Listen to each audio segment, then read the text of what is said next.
السلام عليكم الإخوان المتتبعين الكرام.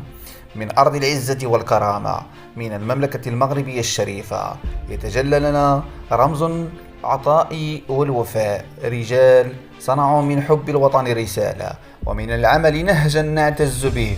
ففي الميدان الرياضي، وفي إطار الرؤية الاستراتيجية لجلالة الملك محمد السادس نصره الله، برز من نفذ هذا المسار وأعطاه حياة وفعلا ملموسا، الرجل الذي ساهم في تحويل الحلم الكروي إلى واقع يحترم في كل بقاع العالم، السيد فوزي القجع.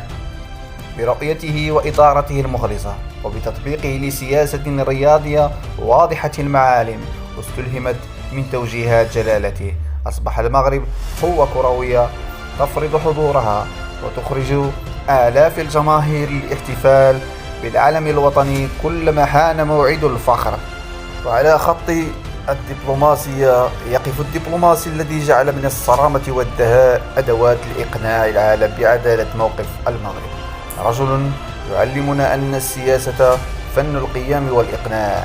ناصر بوريطة بهدوءه وحكمته وبثباته على الثوابت الوطنية، نجحت الدبلوماسية المغربية في كسب اعترافات ودعم لحقنا في أرضنا، حتى ارتفعت الراية المغربية في عواصم كانت بعيدة يوما عن ذلك.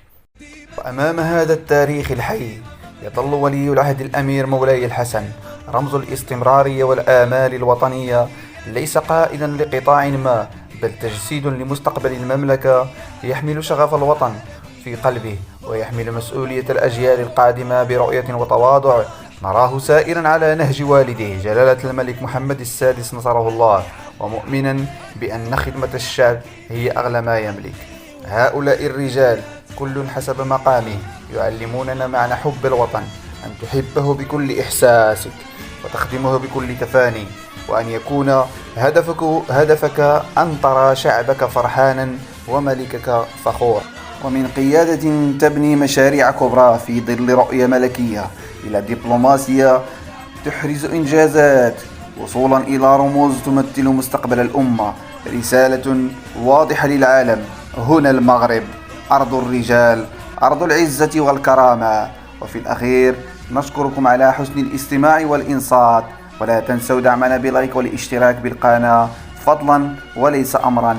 ودم المغرب وعاش الملك.